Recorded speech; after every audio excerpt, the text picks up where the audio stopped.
આકાશવાણી અમદાવાદ વડોદરા. હવે સાંભળશો જામનગર જિલ્લાનું સમાચાર પત્ર. લેખક જગત રાવલ. જામનગરમાં rotary club of Senuraj, rotary club of Imagica, rotary club of Chhoti Kashi તથા સેફી મલ્ટીસ્પેશિયાલિટી હોસ્પિટલના સહકારથી મોઢાના કેન્સર, સ્તન કેન્સર તથા ગર્ભાશયના મુખના કેન્સરનો નિદાન કેમ્પ યોજવામાં આવ્યો હતો. જામનગરમાં અલગ અલગ સંસ્થા અને સૈફી હોસ્પિટલ દ્વારા યોજાયેલા આ નિદાન કેમ્પમાં ડોક્ટરોની ટીમ દ્વારા દર્દીઓનો ઇલાજ કરવામાં આવ્યો હતો. સાથે સાથે કેન્સર અંગે જનજાગૃતિ ફેલાવવા માટે હાજર લોકોને માહિતી આપવામાં આવી હતી. વિનામૂલ્યે યોજાયેલા આ કેમ્પમાં રોટરી ક્લબના ડોક્ટર વિરલ છાયા સહિતના આગેવાનોએ જહેમત ઉઠાવી હતી. વધતા જતા કેન્સરના પ્રમાણને ધ્યાનમાં રાખીને સંસ્થા દ્વારા આ પ્રકારના કાર્ય વિનામૂલ્યે કરવામાં આવતું હોવાનું આયોજકોએ જણાવ્યું હતું.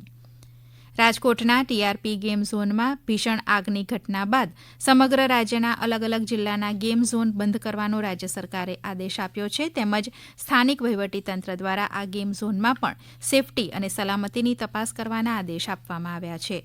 જામનગરમાં અલગ અલગ વિભાગો દ્વારા શહેરના ગેમ ઝોનની તપાસ હાથ ધરવામાં આવી હતી. જામનગર મહાનગરપાલિકામાં એક ઉચ્ચસ્તરીય બેઠક યોજવામાં આવી હતી, જેમાં વિવિધ વિભાગો, એસ્ટેટ વિભાગ, લાઇટ શાખા, ફાયર શાખા વગેરે અધિકારીઓ તેમજ પીજીવીસીએલ, 108, ઇમરજન્સી વગેરે વિભાગના અધિકારીઓ ઉપસ્થિત રહ્યા હતા.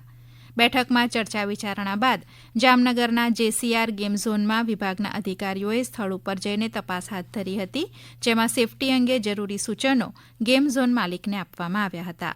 હાલ વહીવટીતંત્ર દ્વારા જામનગરમાં અલગ અલગ 14 ગેમ ઝોન બંધ કરવામાં આવ્યા છે, તેમજ જરૂરી નિયમોનું પાલન કરવાની તાકીદ પણ કરવામાં આવી છે.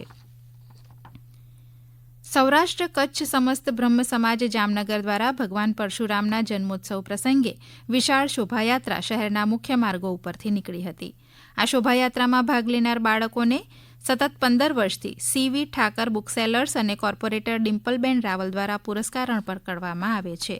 આ વર્ષે પણ ભગવાન પરશુરામની શોભાયાત્રામાં ધાર્મિક વેશભૂષા સાથે ભાગ લેનારા 200થી પણ વધુ બાળકોને કોર્પોરેટર ડિમ્પલબેન રાવલ અને સીવી ઠાકર બુકસેલર્સ પરિવાર દ્વારા આશ્વાસન ઇનામો આપવામાં આવ્યા હતા. ગરમીનો પારો દિવસે દિવસે ઉપર જઈ રહ્યો છે, ત્યારે માણસો પણ ગરમીથી બચવા અનેકવિધ ઉપાયો અજમાવી રહ્યા છે.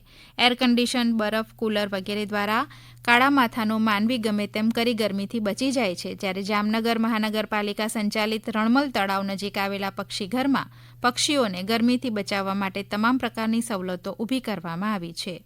અહીં આવતા પ્રવાસીઓ પણ પક્ષીઓને ગરમીમાં ઠંડી રાહત મેળવતા જોઈ આનંદ અનુભવે છે.